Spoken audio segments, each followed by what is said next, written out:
second. Well, hello there, ladies and gentlemen. Welcome to this episode of the Inside Line F1 podcast live, where today we will be discussing about the teams and drivers that have impressed us the most in 2021. That is what you are tuning into. And I hope you have a good time because this episode, well, it features a really special guest with us as well. Welcome along, ladies and gentlemen, to the Inside Line F1 podcast live. My name is Soumil and Arora, and this is our usual suspects. We are the usual suspects, basically, myself and Kunal Shah, who should be on the bottom left-hand corner. Kunal, it's been a good season so far. We've had lots of discussions on the Inside Line F1 podcast about P teams and drivers who have impressed us a lot. But I think it's a good place and a good time to really discuss that in depth here today. And we are joined by such a special friend of ours as well to help us out with that. Yes, Soumil, thanks for that. Thanks for the introduction. And, for everyone tuning in, before I introduce our new guest, one of the reasons why we actually chose this topic for discussion is because even though we are just two races in, there are some really early indications for what's to follow, at least in the first half of the season. Drivers and teams who have done well, and then, of course, drivers and teams who need to do well, right? So while we dig into that topic, right, it's my pleasure to introduce our guest, or I would say our friend, Ajit Devadason, who we fondly call as race director. Now, he's been an art director for 22 years, but I know him since several years to say this, that his first love is motorsport, and actually all forms of motorsport, right? Although he's an accredited journalist and he has his own Formula One column in the New Indian Express. He's a proud owner of a Ducati. So at least when it comes to personal commute, I know he prefers two wheels over four. But great to have you, Ajit. Thank you. Thanks, Kunal. Thank you, Soumil. Thank you, Kunal. You're doing well and safe. I hope everything is good. All good. We're locked in. It's like, it's a good thing. Yeah, all good. So has the Ducati been taken out quite a lot? Because that was the one thing that I didn't know, and I've known Ajit for over a year now, and I didn't know that he had actually got a Ducati in there. What's it been like? And of course, you have an Instagram page with the Ducati as well, which we all can go and follow and check out the images of that. I was quite amazed by that. Oh, nice. It's a fab experience to own something that actually belongs to a racetrack, at least half of it. And the downside of COVID and the lockdown is that, ever since we bought the bike, we've hardly ridden. But the upside is the roads are empty. And when we do get to rev around, we have a good time. But it's a fantastic experience. Owning a Ducati is something else. Yeah. No, I can imagine. And another thing that's been a really fantastic experience for us here on the Inside Line F1 podcast has been our partnership with Puma. Kunal, why don't you tell our viewers more about that? Because that's been some really good stuff that's been stirring up over the last few weeks. Yes, Puma is a proud partner of the Inside Line F1 podcast and Pits To Podium. We're going to be running contests, a special one for the upcoming Monaco Grand Prix. But, if you're considering purchasing Puma Motorsport merchandise, use the discount code that we're going to have in the description of this episode to get a 5% off on checkout. Now, typically, the motorsport merchandise isn't discounted, but that's something we, managed to bring to the table with this partnership. So go make the most of it, guys. Indeed, yeah, and also subscribe to our newsletter where we've got exclusive stats, articles, interviews, that sort of stuff. All really good things down here. Link to that in the description. But that's enough of plugging our stuff. And I say it's not plugging, it's just sharing with you what sort of good stuff that we are doing. But let's get down to why we are here, to discuss the two teams and drivers, each at least that we've all picked out, of the ones that have impressed us the most. And Ajit, we'll start with you. First one. Which has been the team and driver that has really impressed you the most since the start of the season? I'd leave the obvious ones out because they've been at it for a couple of years now. The team that's apart from Red Bull and Mercedes has been Ferrari and Mclaren.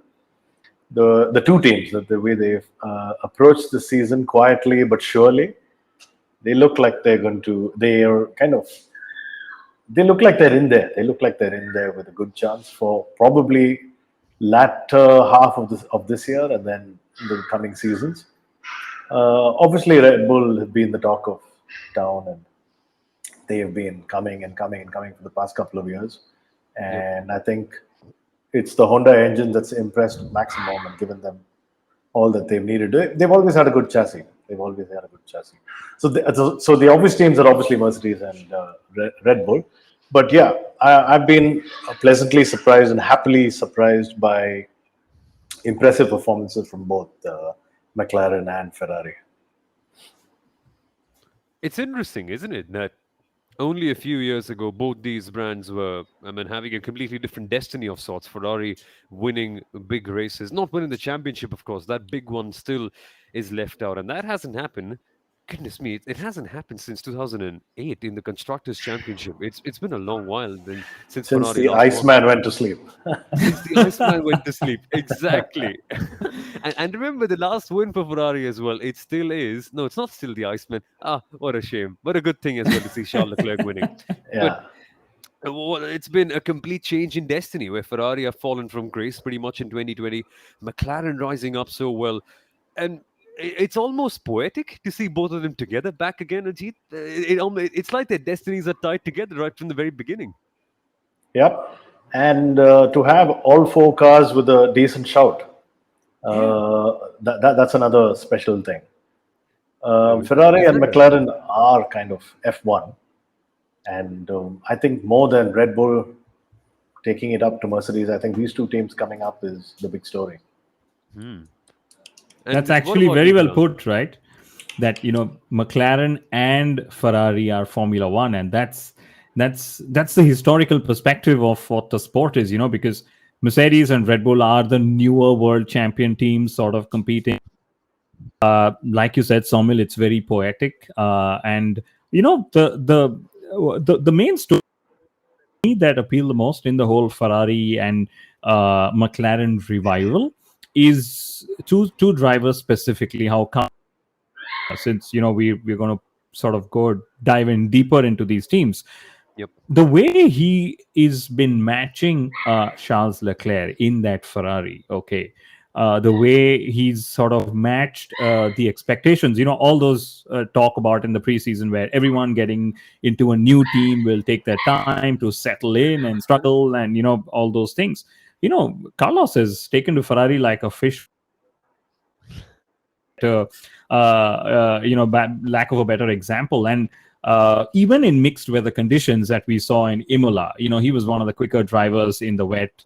He was making mistakes, and Ferrari were actually telling him, it's okay, you are quick, and take your time and so on. And I think in the Ferrari context, to see him there, to see him settled in already is great. And obviously, when it comes to McLaren, I think the star of McLaren in the last 24 months has to be Lando Norris. The sheer talent that he possesses, and the childish way in which he executes everything, and childish not in a bad sense of expression, but there's a very childlike Yeah. self, and what he does so relatable. And that's exactly why Lando Norris is one of the most loved Formula One drivers on the grid today. There's really good reason to that. He's used his persona, his personality to generate some lot of uh, good reputation on social media, and rightfully so. And he's fast as well, Ajit. That's the important part. We saw him do a decently good job to keep away Lewis Hamilton, but then Lewis wasn't just budging right at Imola. That was just a different side altogether. But on the whole, what do you reckon about his teammate Daniel Ricciardo too? Because I've been impressed by the way he's adapted. Usually it takes drivers some time to gel into a new team. It's like Ricciardo and McLaren were a partnership that was always meant to be from the start. It didn't feel abnormal seeing him in the orange color or sorts.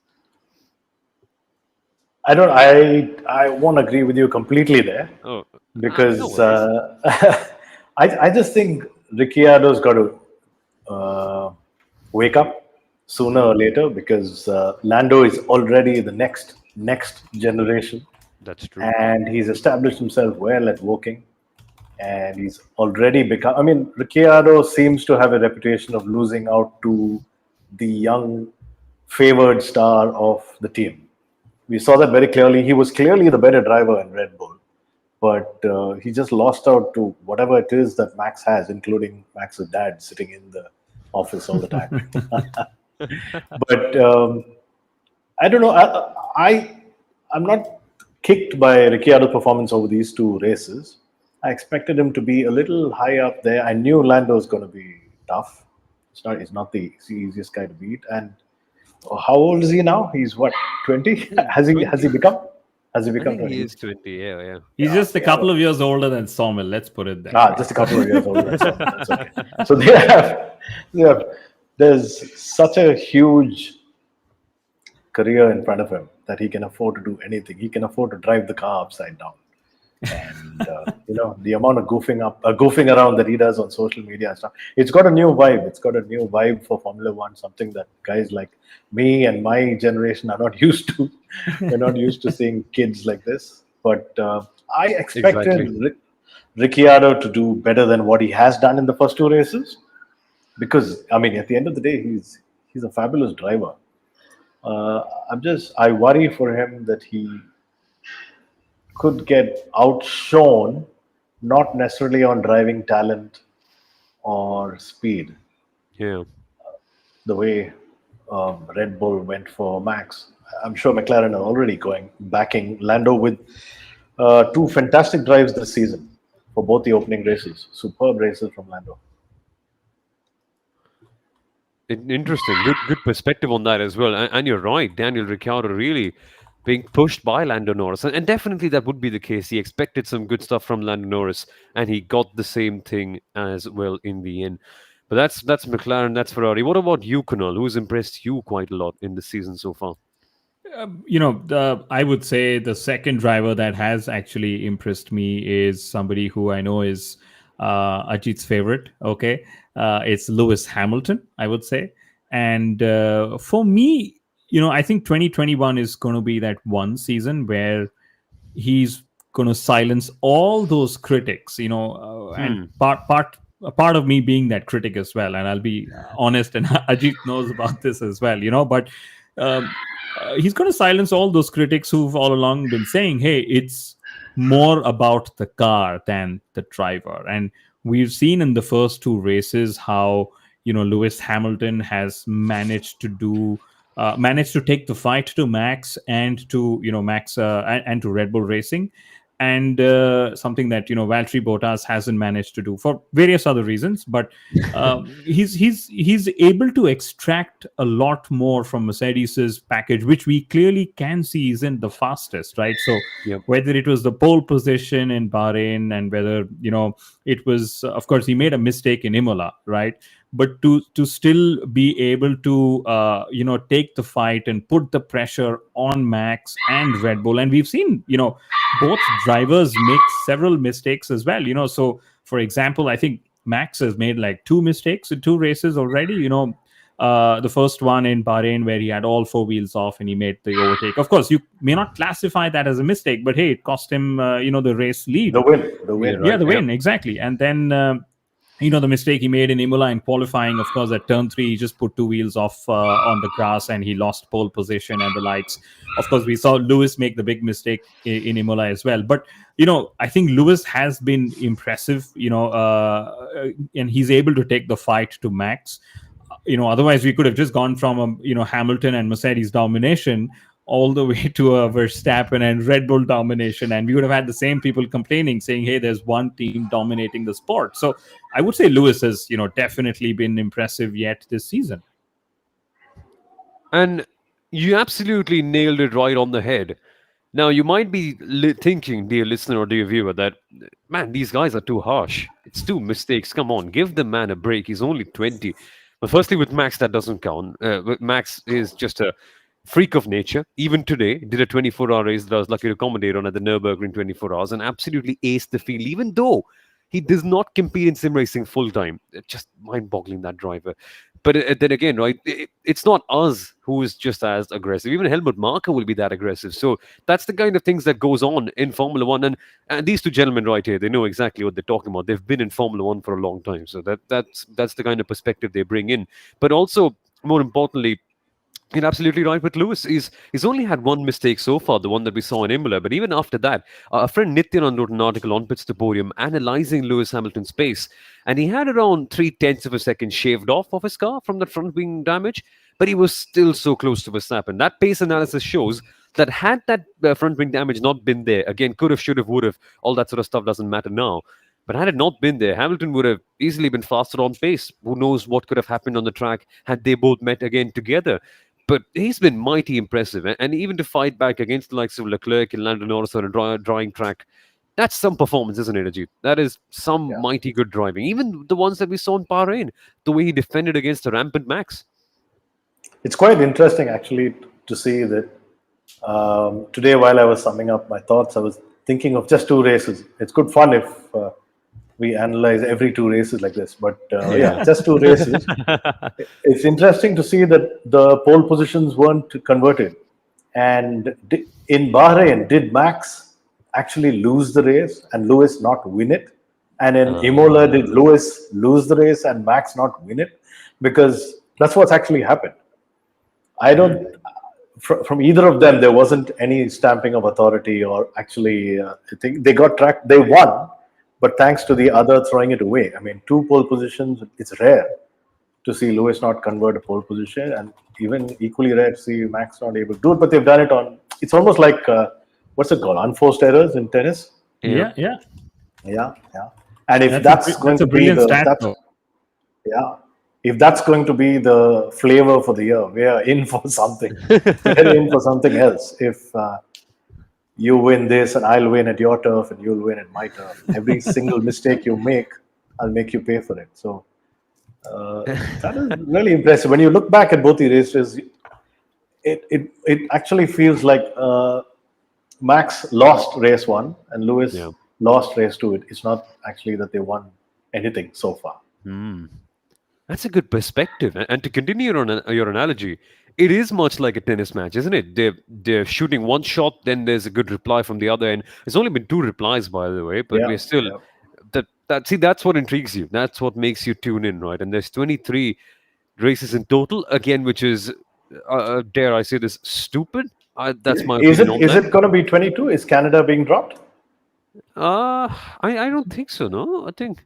The news is that maybe if it's dropped, then they'll have Turkey in place of Canada. So Formula One is making the maximum number of races as they can, right?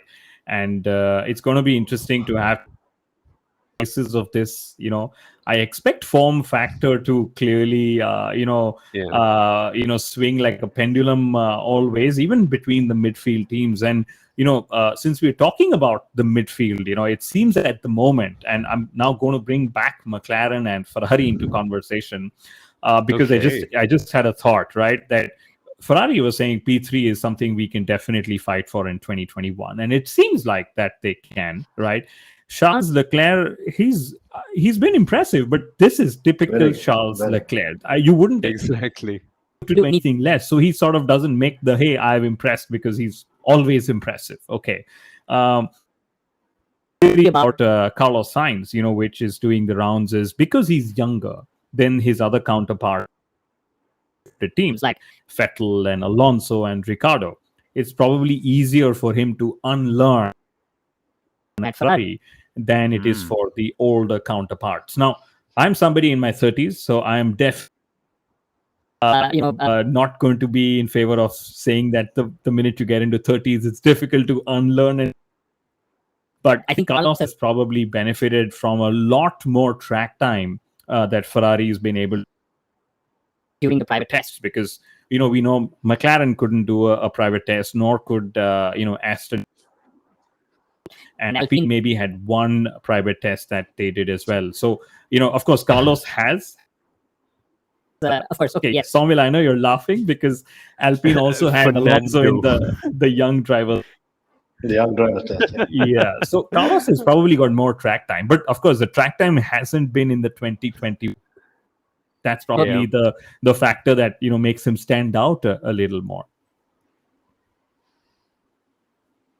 Yeah, and it's surprising. 2021 track time is being clamped down still. Carlos Sainz benefiting from something like that. He's been good, but I want to see what happens when they take it to the next level, right? That fight between Charles and Carlos is one brewing in the wings, and I want to see what happens there. And it's almost like Ferrari and McLaren have their own set in the midfield, like Formula 1.2 or something like that. Then there's all the other teams, but let's focus on all the other teams right now, Formula 1.5 and beyond, because there have been a few impressive drivers too. What about you, Ajit? Anyone from that part of the grid that's impressed you quite a lot so far? I just like Yuki for all the noise he makes. He's been very impressive. And honestly, if you're not going to be in P1, 2, and 3, at least it's the personality and the character and the noise that you can make shouting from P8 or P9. And if you look at all the names, Gasly, Perez, Ricciardo, Stroll, Ocon, they've been around, but Yuki is like taken over from them by just making all that noise.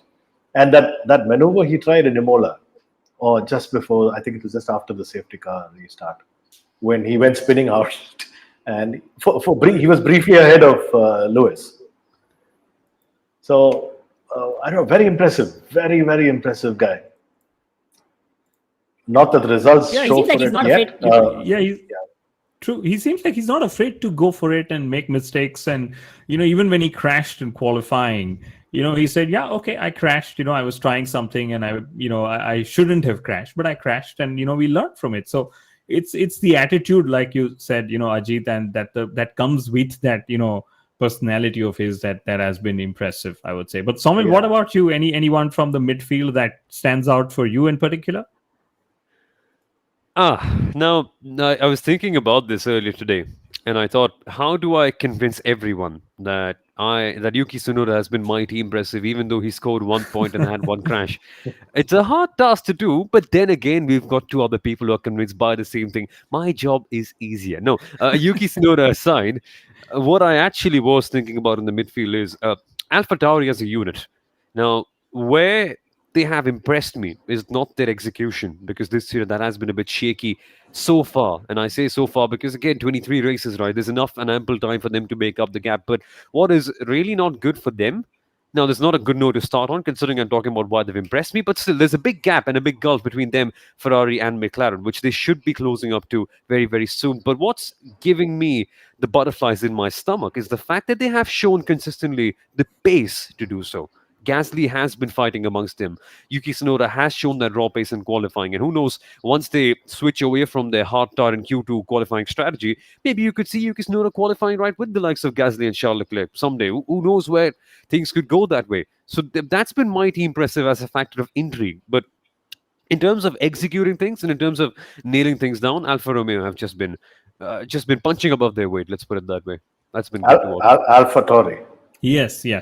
Too many So alphas out there. Alpha I think you Tauri meant- first, and Alfa Romeo secondly as well. Alfa Romeo, they've just been Oh, you have been impressed with them. Okay. a little bit in Okay. terms of that. They've improved a lot in terms of last year, because last year I remember first couple of races I thought, wow, man, there must be some serious problem with the Ferrari car to see Alfa Romeo back in 20th. But they've come they've come a far way. That way. Yeah. Well, that's true. And, just to add to that, all the Alfa Romeo communication has been that a lot of our gains have come from the Ferrari power unit. So in a way, we have Ferrari to thank for, bunching up the midfield a bit closer together as well. But Soumil, when you speak of AlphaTauri, I think you nail it right on the head when you say that execution has been a little poor from the team, and I would say from the drivers as well. And this is where I will switch gears into talking about teams and drivers that actually can do or need to do better. Can do better is, of course, everyone, but who need to do better they have. And I think definitely is on the list, because on one hand, you've got Yuki, who's great talent, 1 point, one crash that we just spoke about. But Pierre Gasly, of course, he's had a bad run of luck. In Bahrain, he lost his front wing, in a tangle with Daniel Ricciardo. Now, that happens in wheel-to-wheel battles, so that's fine. That's true. In Imola, though, he was on the wet tire when everyone else was on the intermediates, and that's sort of why he went backwards in the race. And he was, the highest of the wet weather tire user finishers, okay? But again, that's down to all the execution. And given the pace that they have, I think that they can be closer to McLaren and Ferrari than they have been, and hopefully in the 21 races to come, they will find their mojo back and be Oh up yeah, there. Hmm. oh yeah, of course, of course. And don't forget, he just won a race less than Yeah. 6 months ago. Yeah. So they've got it going for themselves. And Honda Power, Honda Power. Oh. Honda Power, that's making all the difference. Strangely, that Mercedes Power is doing nothing so far for the Williams. Okay, Williams a bit, but not much for Aston Martin. Yeah, well, Williams have been good. Williams have been nice. Nothing spectacular, but okay, No, it's but only been two Latifi races. has finished pretty high. Yeah, he has been Yeah, qualifying. exactly. Latifi has been qualifying quite high, Yeah, out qualifying George Russell at Imola, by the way, that's which is something. Yeah, good, and yeah. that's quite something. So, and still having a crash or two, but that was more him than Mazepin in that particular incident. And I know people came on Twitter and still said, "Hey, Nikita Mazepin, he took out Nicholas Latifi." He didn't. Latifi was coming back on track and was not in control of the car pretty much. But apart from that one hiccup right there, he's still been better than last year, which is good because he's pretty much nowhere last year, unfortunately. Yeah. I keep thinking there must be one section of the Mercedes and Red Bull team keeping an eye dedicated only on Latifi to work out strategies. He's like the guy who changes the game with safety cars and crashes. Exactly. But Imola And has definitely not been a happy hunting ground for. Last yeah, year, we know what happened, and this year, of course, an over aggressive reaction to crash at Tamburello. Getting into Q2, but then having Latifi also. Hopefully, he's somebody who we will see better in the races to come. There is some sort of inherent frustration, and I don't blame him. I'm sure anyone in his place would have been there. Of Mercedes' decisions, he's now stuck in the slowest car on the grid for the third season. And yeah, while his rivals who he beat in Formula 2 are in much faster cars, elsewhere on the grid. But that I think needs to do better almost instantly is yep, Valtteri Bottas, without a doubt. Okay. We all thought that it's his last season in Mercedes, in all probability, right? And that he's going to come back stronger. He keeps talking of all the different ways he's been preparing himself and the likes. And at the moment he's like down in fifth in the drivers' championship. While Lewis is yep, leading despite not having the fastest car.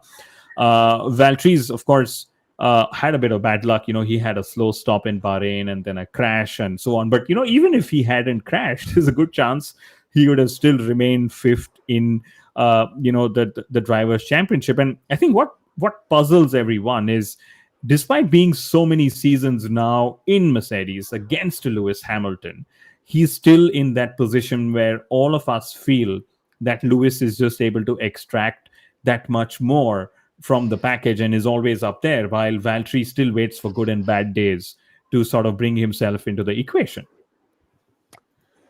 spicy I mean, point. if you Ajit, your see, thoughts? yeah, if you see Valtteri at Sochi or Austria, he's untouchable there. So I don't know if they've mentally prepared to say let Lewis win everything else and let Valtteri be the Sochi winner or the Austrian Grand Prix winner. But Exactly. yeah, it's a bizarre strategy to keep him on still. But the guy, yeah, but he actually it's not Mercedes' fault or our fault in not understanding. It's Valtteri himself because he misleads us. There are days when he's seriously untouchable. There's nobody on the same level as him. But those have become so few now, so few. Exactly. Right, folks. Good questions coming in from the YouTube Yeah, chat. I can Let's see actually lots. get to them as well. And that's the benefit of having something live, right? We have all of our viewers coming in asking questions to us. So let's actually begin with the first one that I can in fact find. The first question per se is Aniruddha Kandekar's question. What do you guys make of the Aston Martin Racing Point situation? They seem to have been thrown off by the new rules. I say, and I'm going to selfishly nab this point first because I have a big thing that I've been thinking about quite a lot about this one. It's that It's out of their control. That's what I can say. They designed the car thinking that it's only going to be a 1 year thing in 2020. And that was a smart move, by the way, because what's the worst that could happen? You don't need to develop the car for 2020, and you can straight away focus, or since April, on developing the car for 2021, which was supposed to be the big year of change. So that was smart for the time. They couldn't have thought about what was going to happen with the global virus that's come up and kind of impacted their lives so heavily. And good for them. I mean, they made the decision based on whatever they had in hand at that time, and that seemed to be the wisest decision. Again, it's a bit of an ethical choice of yours. Do you like completely taking a different car's design or not? They went by the route of saying, okay, let's fine, let's do this. But what didn't pay off in their favor is the seasons extending to 2021 as well. And many teams are saying well deserved. That's what you get for trying to copy a design. Now that I don't kind of resonate with. But what are your thoughts on that, Ajit? Given that they copied Mercedes's whole car a couple of seasons ago or last season or whatever it is, I think to copy just the floor this year won't be too challenging. Yeah. I think they should copy it as soon as possible and put Vettel out of his misery or put everybody out of misery. It's easily the best looking car out there. For sure. It's a beautiful livery. Deserves to be up there. It's unbelievable what a little bit of floor change can do. And it's really hurt them. So I think Yeah. after a couple of races, so no problem. After half the season, I'm sure nobody will notice, and they'll suddenly have the Team A Mercedes' floor locked in, and you'll see Vettel on the podium. Team A, interesting. That's a MotoGP reference of sorts, isn't it? Where we have satellite teams and whatnot. But yeah, that's quite something. What are your thoughts on this, Kunal? Your past team, by the way, Force India, Racing Point, Aston Martin F1, whatever you'd like to call them. I'd still call them Force India Formula One team. You know, given all the emotional connections that we all of us have. But coming to Aston Martin, what both of y'all have said is actually bang on point about them copying Mercedes and hence unable to cope with the changes and so on. And that's something we even saw last year in Spa, for example, because in Spa and Monza are the two strongest tracks for the team. But when they came with the pink Mercedes concept last year, they were sort of taking time to understand how to extract better performance from a Mercedes rather than from a Racing Point, if you know what I mean, right? So I think this year as well, they are still taking time to understand what's happening. I, of course, hear my former boss Otmar wanting to go to court and do the whole shebang with the lawyers and stuff. Which, by the way, Toto Wolff has said that Mercedes, Mercedes is Aston Martin is right in trying to go down that road. So they'll probably be the only ones going down that road, if at all. But I also suspect that this whole Aston Martin rebranding and getting Vettel and so on has sort of put a very sidetracked momentum for their on-track stuff. So, suddenly Lance Stroll coming 10th and 9th is making them look good. When actually, if Checo Perez would have been in that car, he would have probably been further up ahead. And, Vettel, of course, very unfortunate with issues, brakes overheating in Imola, lack of track time and all those things. So for Vettel's sake, and I've actually listed him down as the second driver who desperately needs to make an improvement, starting literally Portimao, is Sebastian Vettel. It's apart from just his legacy being at stake, I think all of us want to be proved wrong about how his talent just sort of faded away in time, ever since Nürburgring happened in 2018. So that's my view about Aston Martin.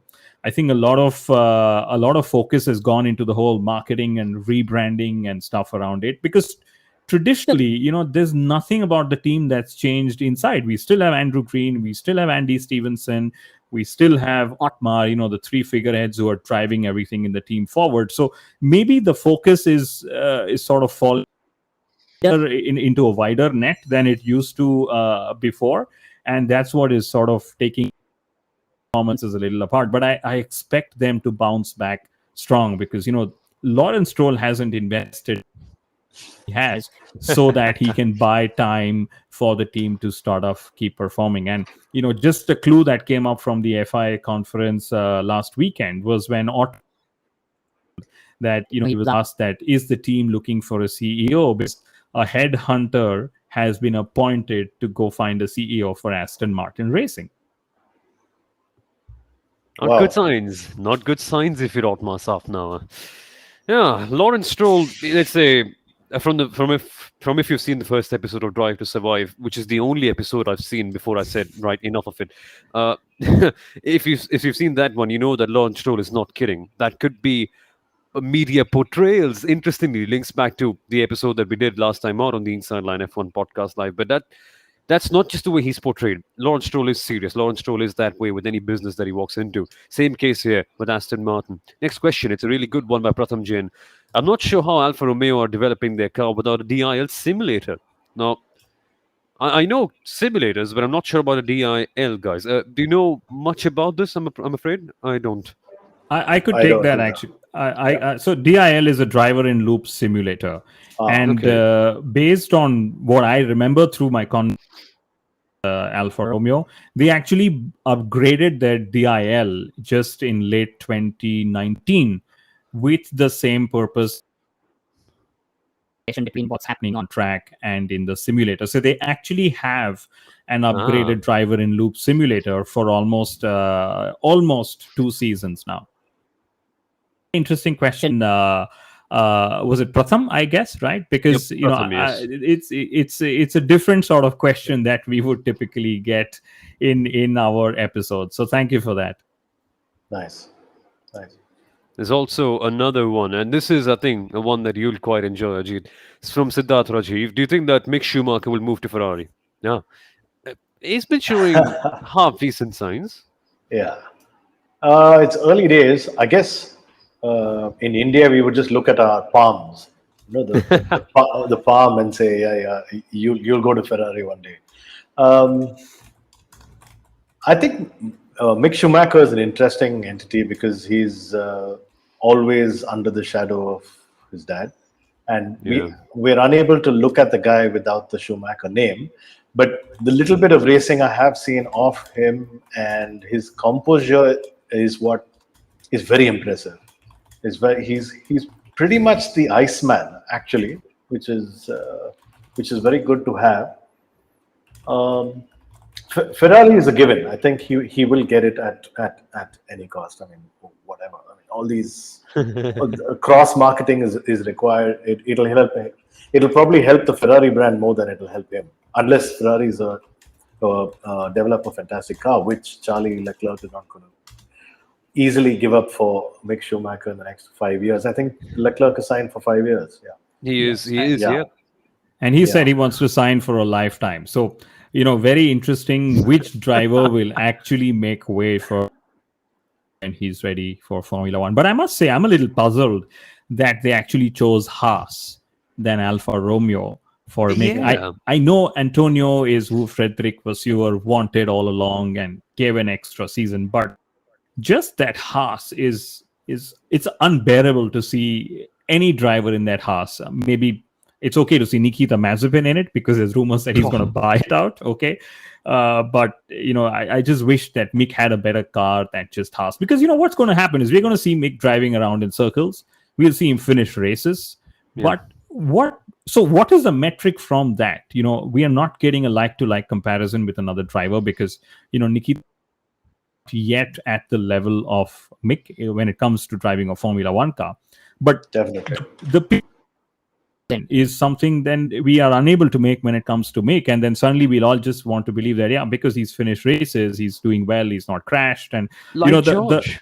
Like George. I mean, in fact, the only thing I keep saying Mick needs George Russell. If he gets a couple of Q2s in 2021, suddenly heads are going to turn. Mick Schumacher in the Ferrari, we need him in a faster car, just the way we say that for George Russell. Exactly. But don't you think Kimi is going to call it a day this year? I don't think. I think one more season just for the new rules. It'll be a new era that he'll be a part of, and then maybe end of think he's going to, call it quits, I guess. So I think we're going to see a bit of Kimi Räikkönen. I mean, we don't mind seeing him around, but I think Mick might get a jump at the 2022 Ferrari. Sorry, the 2022 Alfa Romeo. If I hope so. Kimi gets going, yeah. Or I if think Kimi, yeah, Yep, there's that too. yeah. I've not understood that driver too much. Likewise. That sort of sentiment is kind of shared here. Let's hope for the best, right? You don't want to see anyone doing a bad job. Let's hope Giovinazzi does that. But that's the reason why Mick was picked in, and it's something to be partially got an answer from Drive to Survive. There was a meeting of sorts where Haas was looking to get funding to survive from a company called One and One in Germany. They had a meeting there. DTS was there to film it somehow. A board meeting with a company and a Formula One team. How can you film that sort of stuff? But good on them, good access. And they said that, yeah, the only condition for us coming up is that if you have a German driver. So that's one part of it. Still, why did Ferrari put him here? Not something that I'll be able to tell until Mick moves out of Haas. That's the second question that we had there. Next up, from Abhijit Katu. Any thoughts on the driver market next year? Also, why is Vettel struggling with the team? Is he past his prime? Oh, this is a spicy one. Which one do we tackle first, gents? This is going to be a good one. Driver market next year is too early, man. Yeah, it's too volatile at this stage. We haven't started this year. Given that last year was 17 races, this is actually an interim period before the next one. Anyway. I would say let's go with Vettel because it also links back to another question about the whole culture fit for a driver with a team and stuff. That's a lovely question. That's also shout out to Anirudh, basically, who's come up with this point about one thing that's important and often goes undisclosed is culture driver fitment. Gasly is a good example of how a culture driver misfit can backfire more so for a driver. That's the comment that was mentioned by Anirudh. And your thoughts, Kunal, on Vettel as well in this scenario?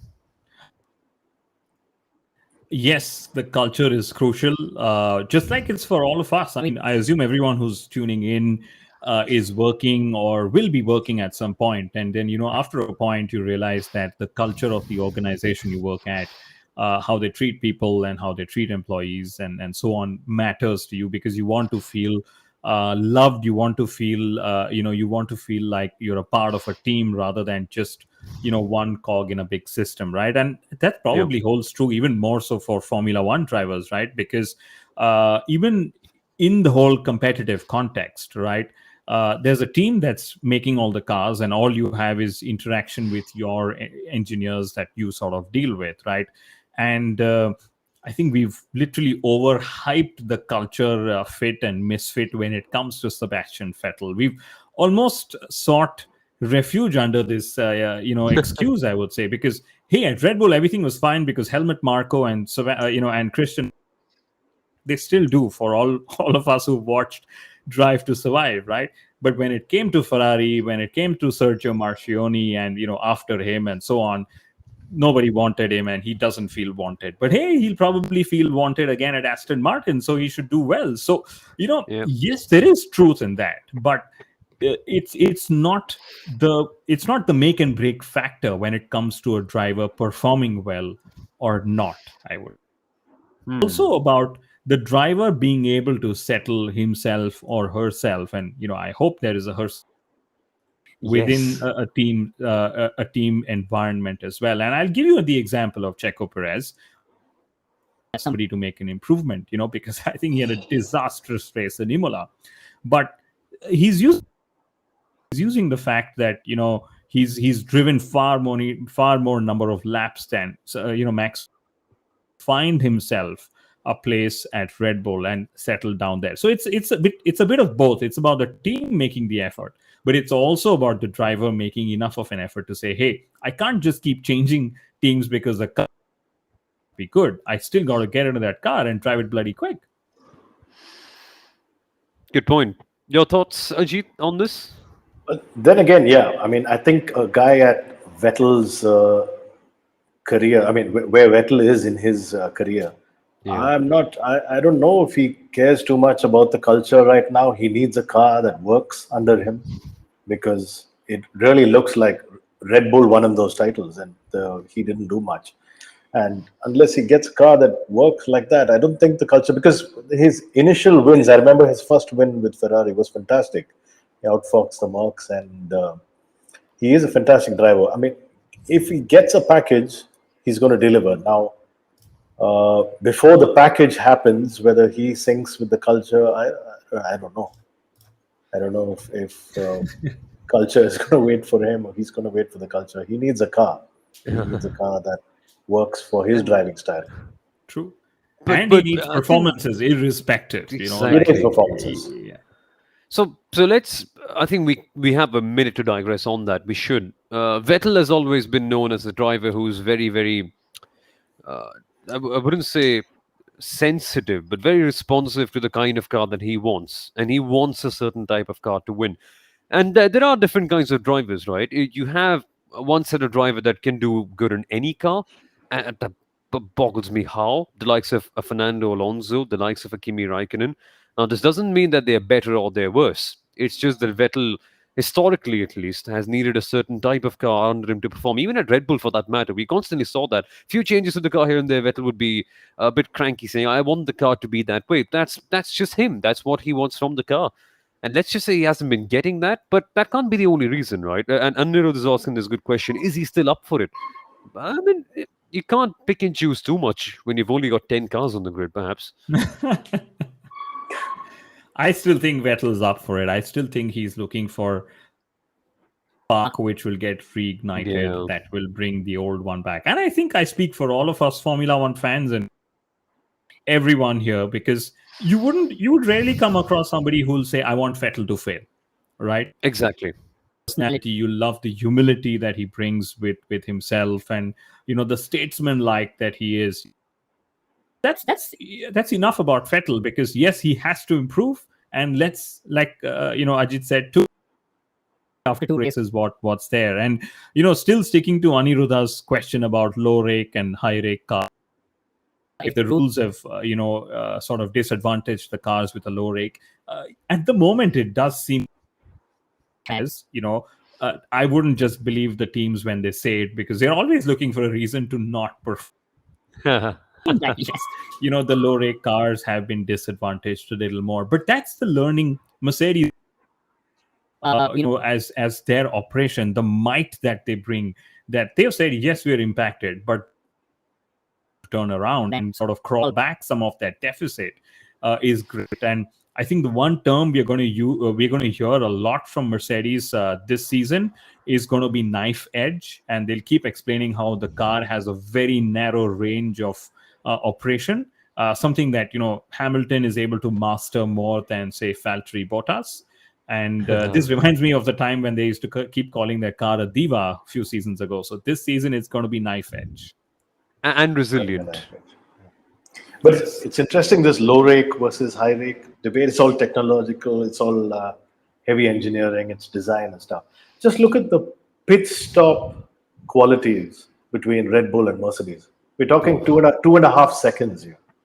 And that, according to me, is more valuable than the actual design of the car. Red Bull is 2.5 seconds faster than Mercedes in a human, well-coordinated, well-practiced, well-trained, what's a pit stop? A kind of syncing of people together. It's magic. What's the gymnastics they do in the pool? Synchronized swimming. It's like that. Yeah. And they are 2.5 seconds quicker than Mercedes. Forget the low rake, forget the high rake. Forget the engineering brains and the potential. Yeah, 2.5 seconds of being stationary in a Formula One car, in a Formula One competitive race. Yeah. In fact, I listed that down as an area of improvement for Mercedes, and it's something that they came across and spoke about in their latest video as well, that they've said, we've been lacking when it comes to our pit stops. They've actually had more slower pit stops than any other team I can think of, right? That's right. Yeah, we saw Hamilton. They've actually lost races. They've actually lost races of poor pit stops and sometimes questionable strategy, something which Red Bull have made up over the last couple of years. I mean, they're so slick. They are so slick. Absolutely. And that's what do you say, Kunal? What do you put that down to? I mean, do they actually work out in the gym together or what? So the teams actually train together. A lot of it is what we see when the Yeah. drivers' interviews are happening and so on. I know that back in Force India, every day, half an hour in the evening, say 4 to 4:30, usually, if I remember this right, would be pit stop practice. There is a pit stop practice bay where they would manually push the car and then just do a manual pit stop, and they do it over and over and over and over again. Now, in the case of Mercedes this season, they have actually, I think, the heat that dissipates tires and wheel rims is what is sort of, I from what I remember, researching, is causing them to have certain delays, and they actually had to change the wheel guns in the mid race in Imola, and that sort of brought them back to their typical 2 seconds, 2.5 seconds of a pit stop range. So I think they're just in that space where the human coordination seems fine, but maybe it's some that they've done in wheel guns that they need to relook at, so that the tires go off and go back on without much delay, or as seamlessly as Formula One teams are known to be doing, I would say. Hmm. That's an interesting point on where Red Bull are actually gaining ahead of Mercedes. See, exclusive insights on the Inside Line F1 podcast. See, that's why you should tune in to all of our episodes.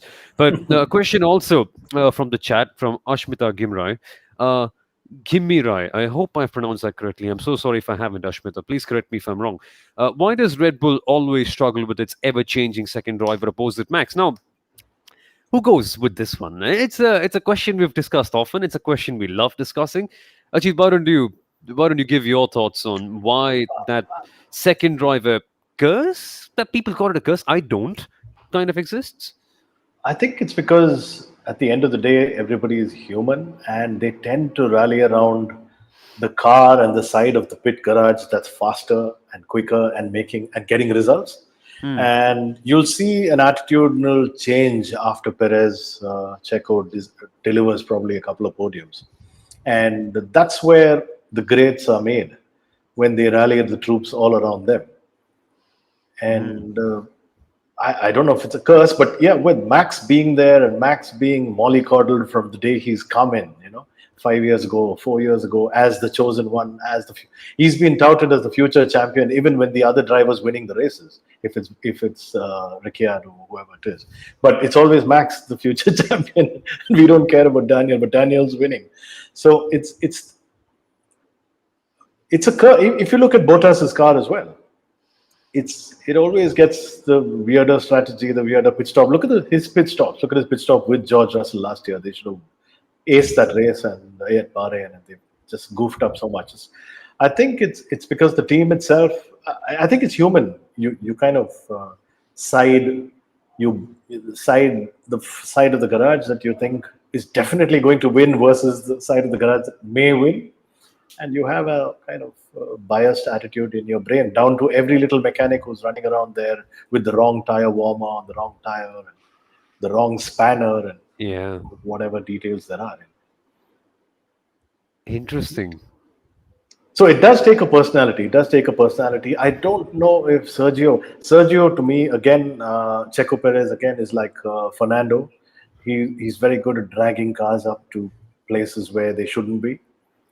Now, after that, I don't know if he's got the personality that where he can swing the Red Bull into believing him more than they can trust Max or put their money behind him. He's up against it. He surely is up against it. Let's put it that way. But he Yeah, did that at Force India when he came in as an outsider per se, and you would know about that, Kunal, because he came in yeah. from Sauber. I think this will make for a bit of an intriguing insight. What was it like when Checo actually came into the team first? Was always a driver who was supremely consistent, extremely error free. He knew where to put his car, and one big talent that we all know is how well he is able to manage his tires, right? And to me, it's great we are talking of Perez, because that's one driver I wanted to speak about with regards to the last race. So him at Imola, he lost a position on the opening lap to there. He, of course, made an error while he was running in P4, and he those issues where he dropped back to the end of the grid and so on. And it was a very uncharacteristic from Checo Perez, right? Usually he never makes such mistakes. When he's up there, irrespective of what position he is in, he's able to deliver. All right. Of course, Yeah. Imola, a lot of drivers were struggling to get heat into their tires, and even more so for all the drivers who have sort of just shifted teams and cars. It's, like Checo Perez said, that if there's one race you wouldn't want to come to with a new team, it would be Imola. He said it's so difficult to get into the working operations and feel comfortable. And, he was surprised when he went P2 and he was quicker than Max, because he said, I'm feeling nowhere comfortable. But the point I'm trying to make is, Checo's for the first time found himself in a car that can win consistently, in a car that doesn't rely on other people retiring or having bad races for him. And it's now going to be interesting to see how his temperament changes, because in Imola, he, of course, sort of made a mistake when he was P4. Maybe the extra pressure that I'm in Red Bull, it's a 1-year contract. I got to please the mighty Helmut Marko. Yuki's in the waiting, and, etc., etc. All those things that, that go on in their minds. Excited to see how Checo Perez holds station there. Like we just compared him to Fernando Alonso. What he's doing, somebody who's confident in the car, is consistent, and it's going to be exciting to see when he actually is able to sort of stick up the ranks and be alongside Max Verstappen for the next 21 odd races that we've got going. Interesting. That's going to be so much fun to watch out for. Final couple of fan questions. It's lovely to do this, but unfortunately, time is a bit of a restraining factor. But it's glad to see those questions coming in.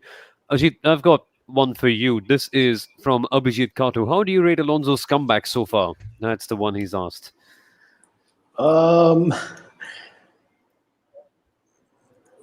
Personally, I don't.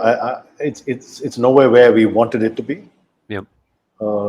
We don't want to see Alonso again dragging a P12 car to P8 or P7 and saying, "Wow." We are hoping that there'll be a 2007 repeat, and I don't think that's ever going to happen. On a scale of 10, 5, 4. I mean, Esteban Ocon, whom I don't rate too highly, has outperformed him. And like I was saying in our private group chat, I was saying, what's worrying about Alonso? He's beginning to sound like an old man. He's beginning to say things like, "The car's fine. It's me. I'm the one who has to improve." You've walked into the Charlie versus Max versus the last leg of Lewis Hamilton battle, and you either come and make a big noise and take away all their victories, or if you come and tell people that you think you have to improve on yourself, that's not Formula One. Exactly. At least he's being humble. Maybe he's taken a long time to learn how to be humble. But it's a real bummer that Christian Horner didn't sign him up for seat number 2 in the last 4 or 5 years. Yeah. Several attempts were made, he says. So, yeah. Several attempts were made. Yeah. But I like Alonso's approach. It's not you, it's me. It's the new approach that he's taken, right? Okay. And but I must say, I actually would rate him a little better than 4 or 5 on 10 yet. Okay. He's driven completely different cars in the last 2 years, come back, and Alonso's comeback actually makes Sebastian Vettel look worse, if I may put it that way. It's true. Yeah. Okay. It's And damn true. I would say, like in the first race, he got the Alpine into Q3 in his first race upon return. Yes, Ocon had yellow flags and so on and so forth. In the second race, of course, it was Ocon who was ahead, in qualifying and in the race. And, at the end of the day, I'm excited to see what Alonso is able to pull even more so in time. I think all these drivers need a little more time, because they're also a little older, like everyone's been saying, right? Yeah. But before we sign off, one just quick word on Ocon. I think he's great talent. He's come up into Formula One against a lot of adversaries who sort of have not performed as well as he has. Max Verstappen, he beat him in back in time. Exactly. Let's see where Ocon does what he does. He's up against a formidable challenge and seems to be responding quite well so far. That'll be a fun incident to check out. But very final question, guys. It feels bad to end without answering all of them. And luckily, there's only one more from Pratham Jain. What do you think about Red Bull's new powertrain venture? We can very briefly answer this. My thoughts are risky, and risk is good. And Red Bull is known for taking risks, literally and metaphorically, whether you call it in real life by sending out people into air, asking them to jump and maybe come back into the plane while free floating, or perhaps even taking a Formula One car to the French Alps or whatever it is. Red Bull take risks. I think it's an extension of that one and the business side. I agree. Why don't you go for it? Yeah. I think it's a great risk, but that the recipe here isn't there. Taking the power units that at the end of 20, freezing, just reusing them. Of course, simpler than what it is. Maintain them, and they've hired a engineer to do that, and so on. I also think it was something that Red Bull, at least once, right? Because they were lucky in the V8 era. They had Renault that gave them the best engines at that time, but it was also not an engine formula as we know. But in the hybrid turbo and the Mercedes engines, so what do you keep doing? For the likes of Hondas and Porsches to come in and build a great engine, or do you just go ahead and build one of your own? And I think they just needed to do this once for themselves and for Formula One, and I'm glad that they're doing that. Your thoughts, Jeet? I'm glad that they have money to do it to start with. They seem to be the only player who seriously has that kind of dosh. Yeah.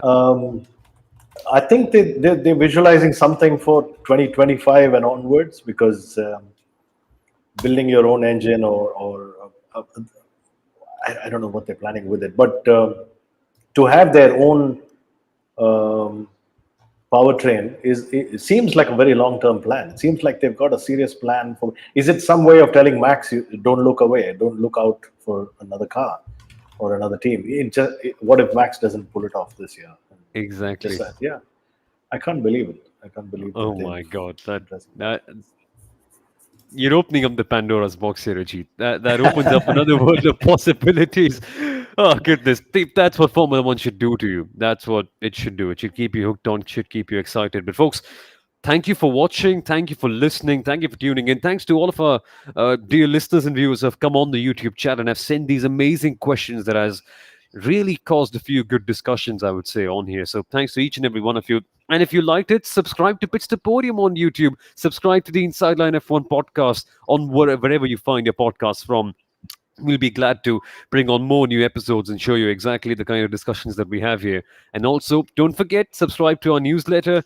Check out our website. Use the discount code Puma Inside Line to get a 5% discount, and keep following Pits to Podium on social media, mind you, because there's a mega competition coming up for the Monaco GP where you could win a voucher worth 3,000 rupees guaranteed for all of residents of India on Puma's incredible motorsport merchandise. And you know the kind of merch they have got, right? I don't even have to tell you about that sort of stuff. There's that, there's our newsletter, there's a prediction league which you can take part in to try and win good prizes as well. We're doing a lot of good stuff here at Pits to Podium and the Inside Line F1 podcast. But Ajit, seriously, so glad to have you on. It never ever turns out to be a bad episode with you on. It's just always such a potential for so many good discussions with you. It's always fun to know your viewpoint on things. Thank you so much for joining. Likewise, Soumil. Thank you for having me over. Thanks, Kunal. It's great to have you, and thanks for a wonderful episode, Soumil. It's great to have your energy. So, guys, that is that for today. Thank you for joining us, and we shall see you on a later episode of the Inside Line F1 podcast live and Pits to Podium. Again, keep subscribing, keep watching, keep listening. We'll be right here. Bye-bye.